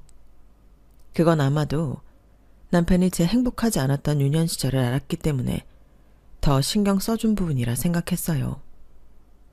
이렇게 저희 두 사람은 비슷한 아픔과 함께 서로에게 필요한 사람이 되어주려 노력했고 그러다 남편은 모아놓은 돈이 조금 있다며 사업을 하고 싶다고 저에게 처음으로 이야기를 했는데요. 그땐 저까지 회사를 그만두고 함께하면 어떻겠냐고 제안을 하더라고요. 하지만 저는 그런 남편의 제안을 조심스럽게 거절했는데 이유는 따로 있었죠. 이미 그때부터 우리 두 사람은 결혼을 염두에 두고 있었거든요. 그런 의미에서 남편은 함께 일을 하자고 한 것일 수 있는데 저는 거꾸로 그렇기 때문에 저라도 안정적인 직장을 다녀야 한다고 생각했어요. 여차하면 제가 벌어서 남편을 도와줘야 한다고 생각했거든요. 그래서 그런 저의 생각을 남편에게 얘기하면서 최대한 남편이 기분 나쁘지 않고 서운하지 않도록 이야기를 했는데요. 남편은 그 생각도 일리가 있다며 전혀 기분 나빠하지 않았어요. 그리고 자기가 열심히 일해서 자리를 잡는다면 그때는 정식으로 결혼도 하고 함께 일을 하자고 약속했죠. 그때 저는 기도했어요. 부디 제발 남편이 말한 대로 사업이 잘 되길 바랬는데요. 그렇다 보니 연애 기간은 본의 아니게 늘어날 수밖에 없었어요. 거의 10년 가까운 시간을 보냈는데 처음 3, 4년까지는 이 사업을 계속해도 될까 싶을 정도로 남편이 많이 힘들어 하더라고요. 하지만 남편은 포기할 줄 몰랐고 하도 열정 가득히 매달리니까 저도 아무 말도 못했는데요. 그러다 드디어 5년 차에 접어드니 희망이 보이기 시작했어요. 그 후부터는 걱정한 게 무색하리만큼 사업이 빠르게 성장했는데 안정적인 수입을 내는 것은 물론이고 점점 수입이 늘어 남편이 말한 대로 저는 회사를 그만두고 남편의 회사에 들어가 일을 하게 되었어요. 일은 점점 많아지는데 직원을 아무리 충당해도 일손이 부족했거든요. 그러니 저라도 가서 일당 100을 채워줘야 하는 상황이었고, 그런 저의 수고에 보답이라도 하듯 남편은 제 연봉에도 신경을 많이 써줬어요. 그래서 난생 처음 집도 사고 돈 걱정하지 않고 살게 되었는데요. 여기서 살짝 오해가 생길 수 있을 것 같아 말씀드리면, 제가 뭐 명품을 좋아하고 취미가 있어 취미용품에 돈 쓰는 것을 하지 않았기 때문에 더 그랬던 것 같아요. 그리고 그때 남편이 신혼집으로 쓰려고 뷰가 좋은 아파트 하나를 장만해 저에게 프로포즈를 했는데요. 왜 여자들이 프로포즈를 받으면 그렇게 우는 건지 알겠더라고요. 갑자기 받은 프로포즈는 아니었지만 처음 만나 연애하고 또 함께 고생한 시간이 떠올라 눈물이 났는데, 제가 우니까 평소 잘 울지 않던 남편도 따라 울었어요. 그리고 우리는 꼭 우리가 바라고 원했던 따뜻하고 화목한 가정을 만들자고 서로 부둥켜 안고 약속했는데요. 그때도 결혼식에 들어가는 허례허식 비용이 아까워서 결혼식 자체를 생략했어요. 어차피 초대할 손님도 별로 없었기 때문에 결혼식에는 미련이 없었거든요. 그래도 웨딩드레스를 입어보지 못하는 건 좀 나중에 서운할 수 있을 것 같아 사진관에서 웨딩드레스와 턱시도를 빌려서 사진을 찍었는데, 그게 저희 부부의 유일한 결혼 사진이 되었어요. 그리고 동거도 아니고 결혼인 만큼 싫어도 저는 친정 부모님에게 결혼 사실을 알려야겠다고 생각했는데, 나중에 뒷말이 나오는 게 싫었거든요. 그런데 딸이 결혼을 한다는 연락을 받은 엄마는 다른 친정 엄마들과 다르게도 저에게 시집가기 전에 키워줘서 고맙다고 성의 표시 정도는 해줘야 하는 거 아니냐고 해서 저를 깜짝 놀라게 했어요. 그때 제가 제법 돈도 벌고 사는 것 같으니 엄마가 저런 말도 하더라고요. 그래서 저는 엄마에게 각자 알아서 잘 살자고 덤덤하게 말했는데, 독한 것, 누가 보면 저 혼자 큰 줄 알겠네. 너 그러는 거 아니다. 내가 재혼하고 너 때문에 얼마나 눈치 보며 살았는데 시집도 가는 마당에 엄마를 이렇게 서운하게 하니.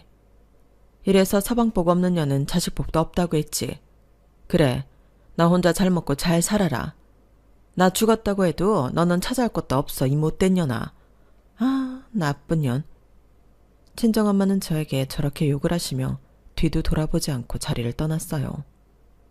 한마디라도 잘 살아라, 이런 말은 전혀 나오지 않았는데, 오히려 친정엄마가 저렇게 나오니 마음 정리하는 데는 큰 도움이 되더라고요. 그리고 이윽고 걱정했던 시댁에 인사를 가게 되었는데요. 시어머니는 예상대로 저를 별로 좋아하지 않는 눈치였어요.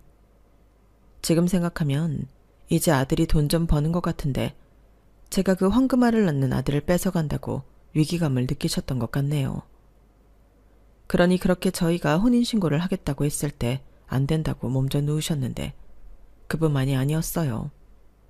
저는 몰랐는데 저희가 연애하는 그 10년 동안에도 꾸준히 저랑 헤어지라고 아들에게 애걸복걸 하셨더라고요.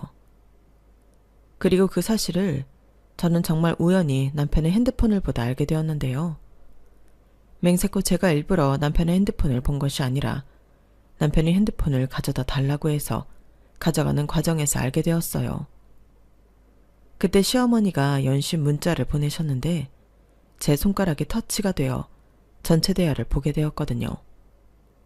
그런데 문자에 제 이야기가 있다 보니 자연스럽게 그걸 읽게 되었고, 평소에 나라는 사람을 이렇게 생각하고 계셨구나, 그런 생각에 전 문자들도 모두 보게 되었는데 손이 달달달 떨렸어요. 평소 시어머니가 저를 별로 좋아하지 않는다는 건 이미 알고 있었지만 이렇게나 저를 싫어하는 줄은 몰랐거든요. 심지어 그 문자에는 거의 인신공격 수준인 글도 있었는데요. 솔직히 충격이었죠. 그중에 지금도 기억에 남는 내용이 있었는데요. 너 생각 잘해. 예전이면 몰라도 이제 너는 걔랑은 급이 달라. 그리고 지금보다 조금만 더 네가 벌면 그때는 걔랑은 비교도 되지 않을 여자들이 줄을 설 텐데 왜 자꾸 걔랑 결혼을 하겠다는 거냐? 혹시 걔가 뭐 네 약점이라도 잡은 거야? 저 문자는 아마도 평생 잊지 못할 것 같아요. 사실 저거 말고도 10년이나 만났는데 너도 새 여자 만나고 싶지 않냐, 뭐 그런 내용도 있었는데 다행히 남편은 시어머니가 그런 문자를 남길 때마다 단호하게 대처한 듯 보였어요. 그런 말 하지 말라느니, 엄마가 뭘 한다고 그러냐느니, 그런 소리 할 거면 연락도 하지 말라느니, 이런 식으로 대응을 한 흔적이 보였는데요. 그렇기 때문에 결혼을 했어요. 만약에 저런 시어머니 문자에 조금이라도 이상한 낌새가 보였다면 지금의 저희 가정은 세상에 존재하지 않았겠죠. 그리고 하나를 보면 열을 안다고 남편은 정말로 남의 편이 아닌 제 편 같았는데요. 감사하게도 남편은 지금까지도 늘 제가 1순위인 사람입니다. 아무튼 이렇게 저희는 양가 부모님의 축복은 전혀 받지 못하고 부부가 되었어요. 솔직히 양가 부모님을 떠올리면 조금 우울해지는 건 어쩔 수 없는데 그것 때문이라도 저희 둘이 더 열심히 살았어요. 남편이 기꺼이 준비해준 신혼 아파트에서 평생 꿈만 꿔왔던 행복한 시간을 보냈는데 제가 살던 집은 월세를 주게 되었죠. 앞으로도 계속 제 명의의 집은 그렇게 세를 주어 부수입 창출에 이용할 예정이었는데 이 사실을 아시고 말씀을 하시는 건지 시어머니가 한 번은 저를 붙잡고 하소연을 하기 시작하셨어요. 당시 시댁 역시도 월세였는데 시어머니는 평생 소원이 월세 걱정하지 않고 사는 거라며 제 명의 아파트에서 살고 싶다고 하셨어요. 내가 아주 눌러 앉겠다는 건 아니고 우리 막내 장가갈 때까지만 살게. 나도 돈을 모아야 막내 장가를 보낼 거 아니냐. 너도 알지? 우리 막내 장에 있는 거. 그래서 내가 도와줘야 해. 지금 만나고 있는 여자도 있다고 하던데 오래 있지는 않을 거야. 나도 아파트에 좀 살아보자. 이렇게 시어머니는 처음으로 저에게 부탁이라는 걸 하셨어요. 그러자 저는 고민이 될 수밖에 없었는데요. 따박따박 월세 받을 계산이 있었는데 시어머니와 시동생을 살게 하면 그 월세를 포기해야 했으니 그게 고민이 됐어요.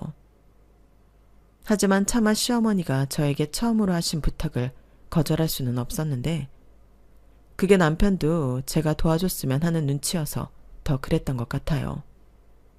나중에 망설이고 있는 저에게 그러더라고요. 우리 엄마가 그래도 아빠 없이 고생한 거 맞으니까 자기만 괜찮다고 하면 3, 4년 정도라도 우리 엄마 편하게 지내게 해드렸으면 좋겠다. 이렇게까지 얘기를 하는데 저도 더는 망설일 수 없었어요. 그래서 큰 맘을 먹고 집을 빌려드리기로 했는데요. 막말로 명의를 내놓으라고 하는 것도 아니고 계속 사시겠다는 것도 아니니까 지금은 점수 좀 따고 월세 수익은 그 이후에 받자고 결심했죠.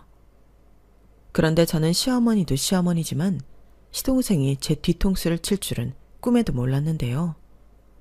1년 정도가 지났을까? 시어머니가 말씀하신 대로 시동생은 그동안 만났던 여자랑 결혼을 한다고 하더라고요. 물론 축하할 일이라 저랑 남편은 기쁜 마음으로 밥도 사고 그랬는데 저는 살포시 시동생이 결혼해서 나가면 제 집은 다시 월세를 놓으면 되겠다고 생각했어요. 하지만 시어머니는 화장실 들어갈 때랑 나올 때가 다르다고 마치 며느리인 제가 당신 집을 뺏는 것 마냥 집을 비워줄 생각이 없어 보였는데 바로 저에게 이렇게 말씀하시더군요. 쟤들이 지금 돈이 어디 있겠니?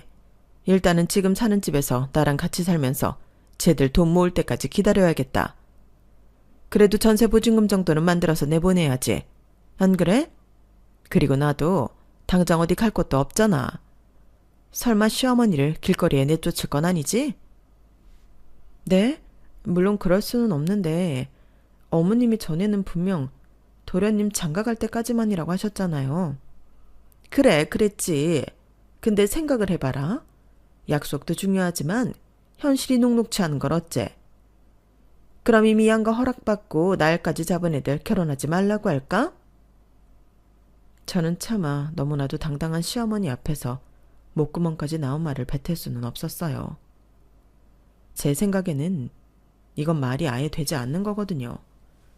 준비도 되지 않았으면서 무턱대고 결혼부터 하겠다니 이건 새 식구한테도 무책임한 일이라 생각했고, 또 동서라는 식구가 한 명 더 제 명의의 집에 살게 된 거니 나중에 나가달라는 말을 하기가 더 힘들 것 같아 마음이 불편했어요. 그러자 이런 제 마음을 눈치라도 챈 듯 남편이 나서서 약속은 약속이지, 이제 와서 이러시면 어쩌냐고 제 편을 들어줬는데요. 그러자 서운한 얼굴로 우물쭈물하다 시동생이 이런 말을 하더군요. 글쎄 자기가 모은 돈을 주식으로 몽땅 날렸대요. 자기 말로는 결혼 자금이 부족해서 돈을 벌려고 주식을 했다고 했는데 결과적으로는 몽땅 날린 꼴이 되어버린 거죠.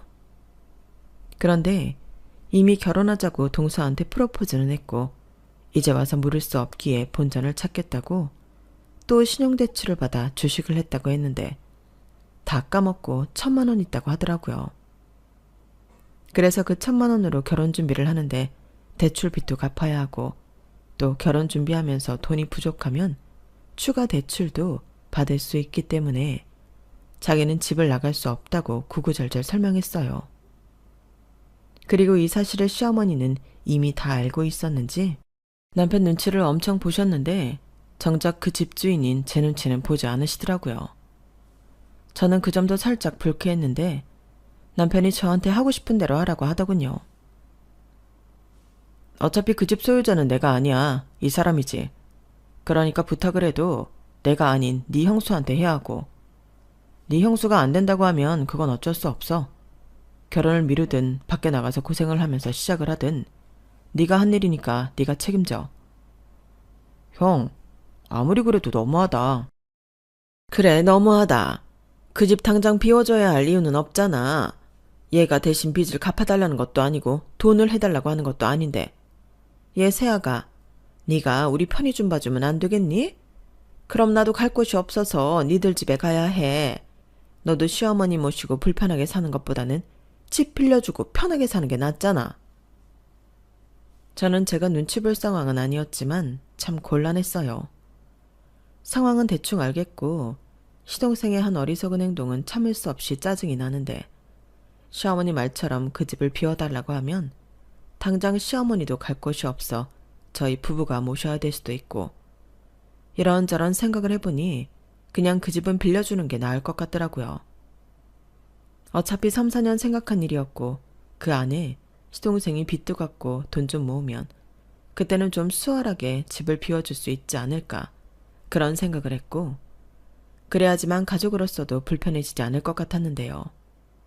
그래서 알겠다고 대신 길게 기다릴 수는 없고 3년 정도 생각하겠다고 이야기하고 그 일은 넘기게 되었어요.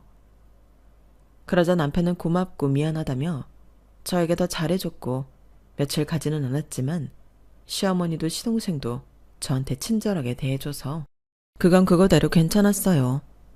그리고 시동생은 동서랑 결혼해 제 아파트에 신혼살림을 차렸는데요. 저희 부부도 형이고 형수다 보니 돈 2,000만 원을 시동생한테 축하금으로 미리 줬어요. 시동생이 돈이 없다는 걸 알고 있기도 했고 신혼 초에는 이곳저곳 돈 나갈 것도 많으니까 다른 선물을 하는 것보다는 현금이 낫겠다고 생각해 그리 한 건데, 시동생이 제가 예상한 것보다 훨씬 많이 좋아하는 거 있죠. 그러자 저도 남편도 뿌듯해했는데 그렇게 맞이한 동서는 뭐랄까 가까이 하기엔 조금 먼 당신이었어요. 그래도 장애가 있는 시동생과 결혼하고 또 시어머니도 모시고 신혼살림을 하니 다른 여자들보다는 마음이 너그러운 사람이라고 생각했는데 사실 그것도 아니더라고요. 저랑 별로 친하지도 않는데 동서는 불만이 생기면 저한테 전화를 했어요. 그러고는 시동생 욕, 시어머니 욕을 하며 자기가 너무 힘들다고 징징거리며 울기도 했는데 그때까지는 그래도 동서가 같은 며느리라고 형님이 나한테 의지하나 보다 그렇게 생각하고 동서의 마음을 위로해줬죠. 그리고 이따금씩 10만 원, 20만 원 기분 전환이라도 하라고 용돈을 보내줄 때도 있었는데요. 이건 남편도 모르는 돈이었어요. 그저 순수하게 제가 동서를 위해 쓴 돈이었거든요. 그런데 이런 제 선의가 문제였을까요?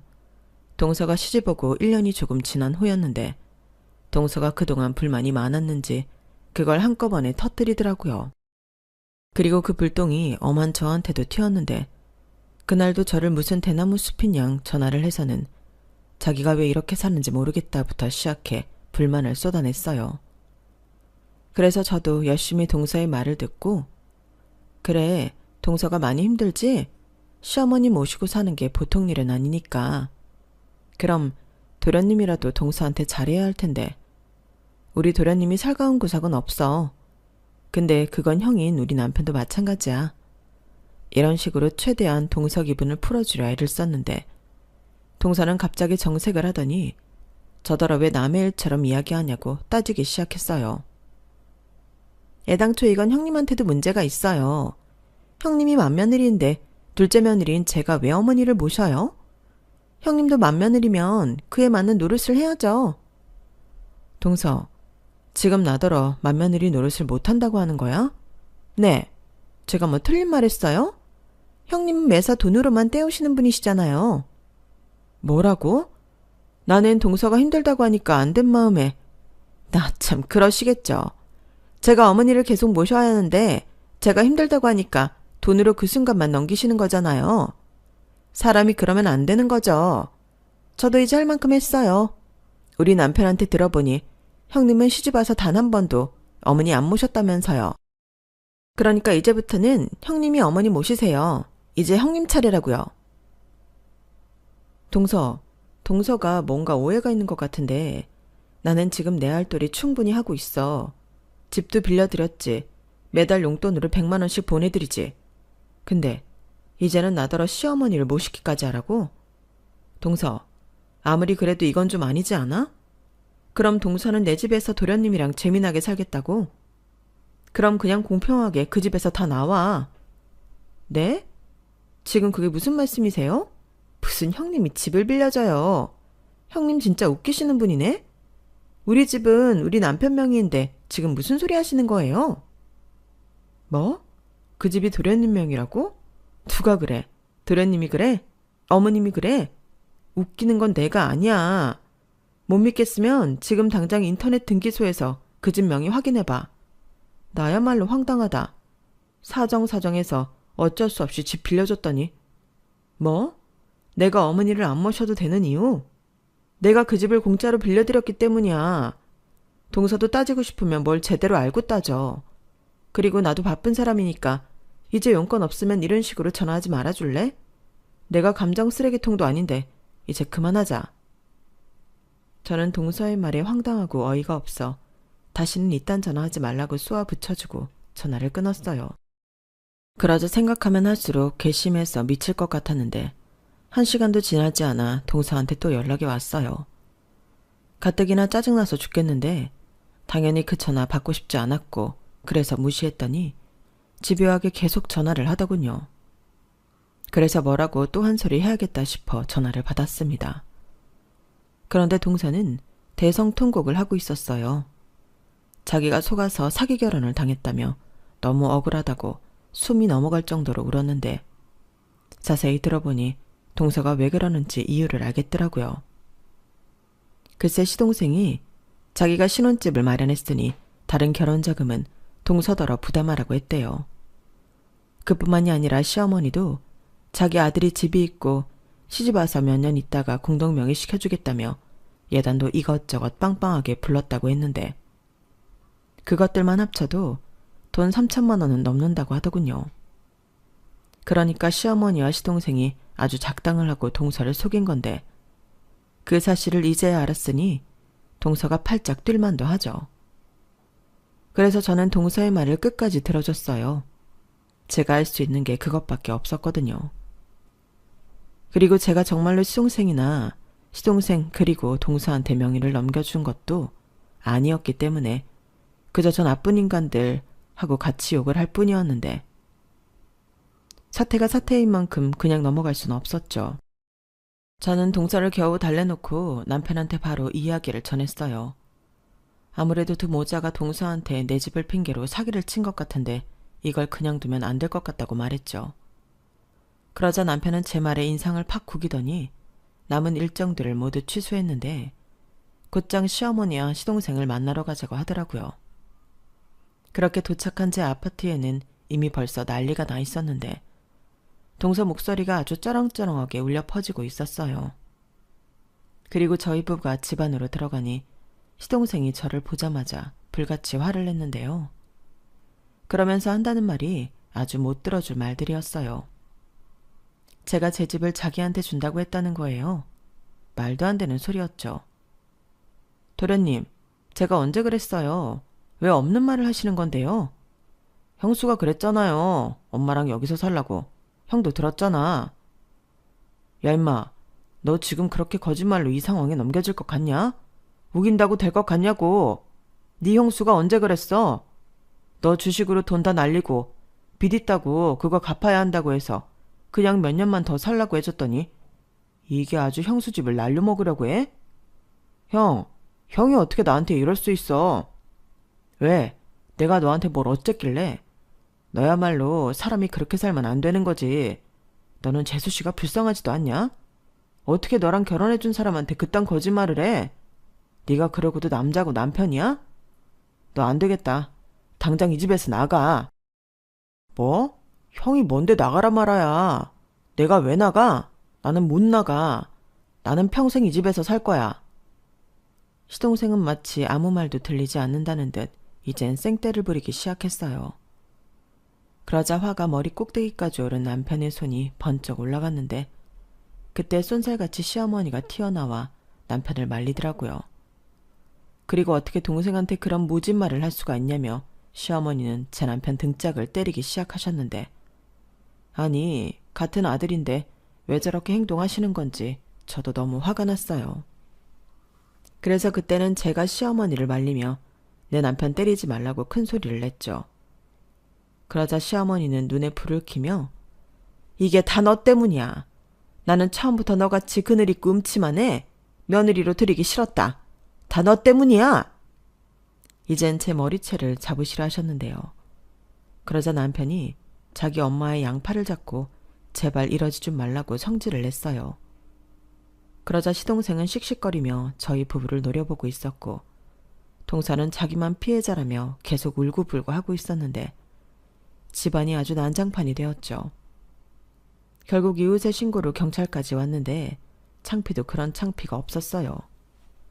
그리고 그런 꼴을 다 봐서 그런가 이 집에 대한 미련도 싹 사라졌는데 저들을 순순하게 내보내려면 제가 이 집을 팔 수밖에 없겠더라고요. 그렇게 마음먹고 저는 저희 집으로 돌아왔어요. 그러자 다음날 8시도 되지 않았는데 시어머니가 전화를 하셨고 빨리 자기 집으로 오라고 성화를 부리셨는데요. 들어보니 동서가 간밤에 지도새도 모르게 집을 나간 모양이었어요. 뭐 저로서는 예상하지 못한 일은 아니었는데 시어머니와 시동생은 많이 놀란 것 같더라고요. 그리고 시어머니는 제가 자기 마음처럼 따라주지 않을 것 같자 다짜고짜 너도 참 애가 매정하다. 우리 아들이 집이 없는 것도 아닌데 그냥 네 집은 우리 작은 애 줘도 되는 거 아니냐? 그랬으면 이런 사단도 일어나지 않았잖아. 지금이라도 늦지 않았어. 그냥 우리가 사는 집은 우리 둘째 앞으로 명의 변경해줘라. 그러면 둘째 며느리도 집에 돌아올 거야. 이러다가는 얘니 이혼할지도 몰라. 어제는 나더러 예단으로 받은 거 다 토해내라고 아글아글시더라. 이렇게 말씀하셨어요. 그 말을 듣는데 저는 어이가 없어서 헛웃음이 튀어나왔어요. 그리고 아마도 이 인간들은 처음부터 이런 식으로 내 집을 뺏어갈 작정이었구나. 그런 생각이 들었는데요. 저는 곧장 남편한테 미안하지만 그 집은 팔아서 없애야겠다고 말했어요. 그 집을 계속 가지고 있으면 똑같은 일이 끊이지 않을 것 같기 때문에 그러고 싶다고 이야기했죠. 그러자 남편은 자기도 그렇게 생각했다며 빨리 팔리게 시세보다 저렴하게 내놓자고 했는데요. 그러면서 그만큼의 손해보는 차익은 자기가 마련해주겠다고 했는데 남도 아니고 그 돈은 필요 없다고 했네요. 그렇게 저는 곧장 부동산에 아파트를 시세보다 저렴하게 금매로 내놓았고 그날 당일부터 집을 보겠다는 사람이 줄을 지었나 보던데 어머니에게서 또 시동생에게서 전화가 계속 걸려왔어요. 저는 일부러 받지 않았죠. 그리고 그날 저녁 저는 제 아파트 매도 계약을 했는데 그 사실을 알게 된 시어머니가 제 멱살을 잡고 어떻게 이럴 수가 있냐고 따져 물으셨어요. 그래서 피땀 흘려 겨우 마련한 제 집인데 어머님이랑 도련님이 뺏어가려고 하니 이럴 수밖에요. 저도 아까워요. 라고 말을 했는데 시어머니는 저더러 악독한 년이라고 막말을 쏟기 시작하셨어요. 여기에 차마 쓸 수 없는 쌍욕도 해주셨는데 자기 아들이 불쌍하지도 않냐고 하시더군요. 솔직히 제 입장에서는 시동생이 왜 불쌍한지 그 이유를 찾긴 어려웠어요. 다리가 불편해 장애가 있긴 하지만 그렇다고 남들과 전혀 다르지 않은데 시어머니는 자기 아들이 엄청난 장애가 있다고 생각하시는 것 같았어요. 그러니 오히려 자기 아들을 장애인으로 취급하는 건 제가 아니라 시어머니셨는데 당사자는 그걸 모르는 것 같더라고요. 아마 평생 모를 것 같기는 했는데 시어머니는 그렇기 때문에라도 자기 아들이 이 이상 고생하길 바라지 않는다고 하셨어요. 그리고 그때였죠. 뒤늦게 나타난 남편이 시어머니 때문에 시동생이 더 한심한 인간이 된 거라며 제가 하고 싶은 말을 콕 집어 했는데 이제는 자기도 더는 미련이 없다고 찰륜을 끊자고 하더군요.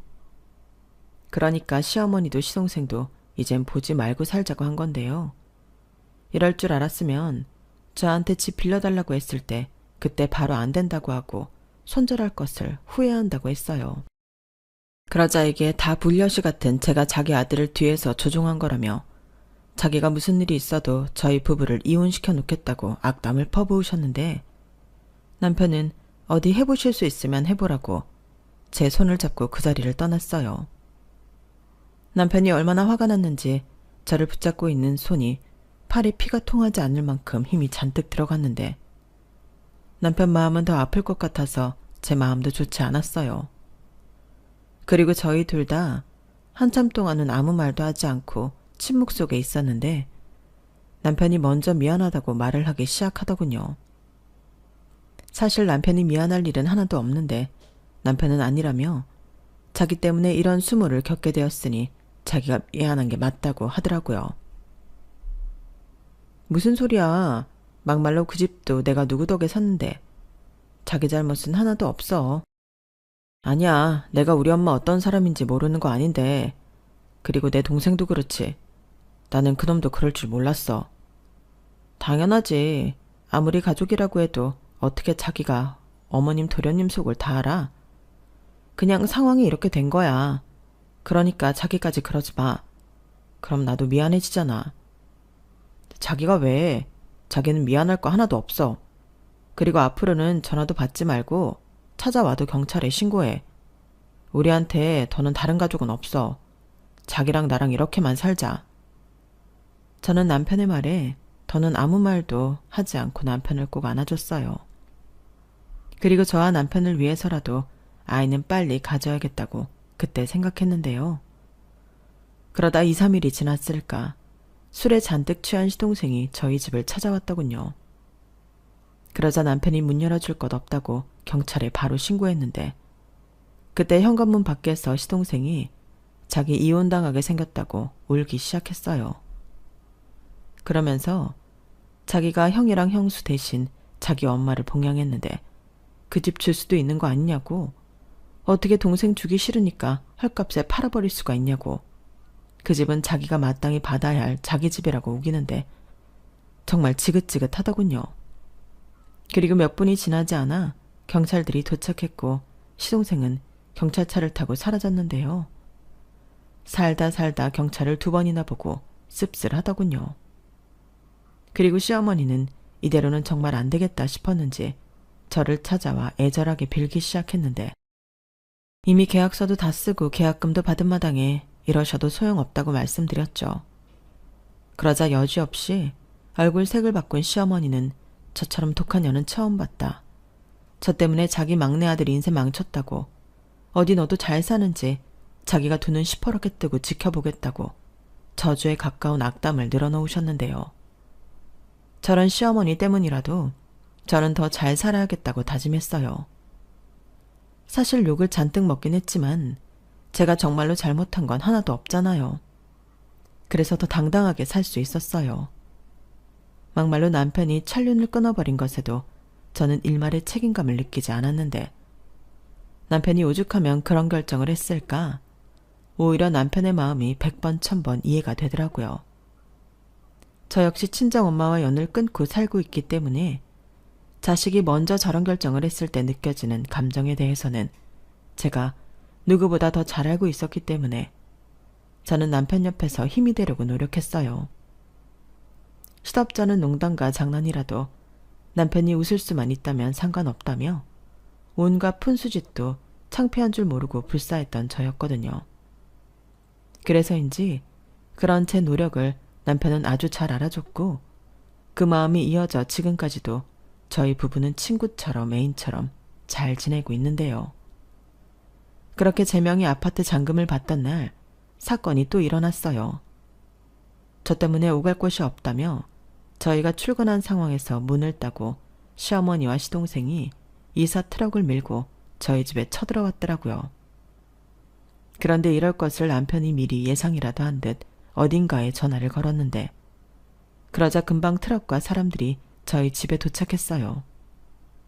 가만 보니 저희가 종종 이용하는 특수 폐기물 업체 사장님 댁에 차량과 직원들이었는데 순식간에 시어머니와 시동생 짐을 나르기 시작하더군요. 그리고 남편은 다 필요 없는 것들이니 폐기 처분해달라고 말했는데 그 말에 시어머니와 시동생이 눈이 동그래져서는 안 된다고 매달리기 시작했어요. 뭐가 들었는지 모르겠지만 아주 필사적이더라고요. 그렇게 한바탕 소란이 생기니 시어머니가 알겠다고 자기들이 나가겠다고 백기를 들었는데 하는 수 없이 당신 오빠가 있는 시골로 간다고 하셨어요. 그러자 남편은 바로 시골에 계신 외삼촌한테 전화를 걸었고 상황도 모른 채 날벼락을 맞은 남편의 외삼촌은 수학이 넘어 이게 무슨 말도 안 되는 거짓 같은 일이냐고 노발대발했지만 남편은 개의치 않고 다음날 아침 폐기 처분되기 일보 직전이었던 그 짐들과 함께 시어머니와 시동생을 시골 외삼촌 집으로 보내버렸어요. 그리고 어제와 같은 날이 또 없다는 보장이 없기 때문에 저희도 이사를 하기로 결정했는데 이게 정말 무슨 짓인가 싶었죠. 하지만 저희 사는 아파트 값이 당시 많이 오른 상태라 집을 파는 것도 나쁘진 않았는데 그렇게 저희는 이사를 왔고 오랜 시간 노력 끝에 지금의 딸을 낳았어요. 남편은 처음부터 딸이었으면 좋겠다고 하더니 딸이 태어난 순간부터 세상을 다 가진 사람처럼 행복해 하더라고요. 그리고 저 역시 딸을 보면 이 아이는 나처럼 불행하지 않고 온전한 부모의 사랑과 행복을 누릴 수 있게 해주고 싶다는 생각을 많이 하게 되는데 그래서인지 저도 남편도 저희 딸이 너무나도 소중하고 사랑스럽기만 합니다. 자식을 낳아보니 저도 남편도 저희의 부모를 더 이해할 수가 없었어요. 이렇게 작고 소중한데 어떻게 그렇게 매정하게 대할 수 있던 건지. 그리고 둘이 맹세도 했는데요. 앞으로 어떤 일이 있어도 우리는 우리 딸을 마음 아프게 하지 말자고 약속했어요. 자식은 부모의 선택으로 태어난 거지 본인의 선택으로 태어난 게 아니잖아요. 그러니 더욱 부모인 저희가 더 노력하고 책임져야 한다고 생각합니다. 아직은 어려서 잘 모르지만 앞으로 크면서 우리 딸도 저희 가슴에 대못 몇 개쯤은 박을 수도 있겠죠. 그래도 저희 자식이니까 저희는 포기하지 않고 세상을 지혜롭게 잘 살 수 있도록 좋은 길잡이가 되어주고 싶은데요. 저희가 그런 부모가 될 수 있도록 여러분들이 많이 응원해 주시면 좋겠습니다. 그럼 끝으로 주는 것 없이 그저 받기만 원했던 그 사람들이 자신들의 잘못을 인지하고 후회하는 날이 꼭 오길 바라며 제 이야기는 여기서 마치도록 하겠습니다. 지금까지 긴 사연 들어주셔서 대단히 감사드려요. 세상의 모든 아이들이 부모로부터 상처받지 않고 따뜻한 사랑 속에 자라길 간절히 바라겠습니다. 안녕히 계세요. 여러분, 사연 댓글에 응원과 현명한 조언 부탁드려요. 좋아요와 구독은 저에게 큰 힘이 됩니다. 오늘도 좋은 일 가득하세요.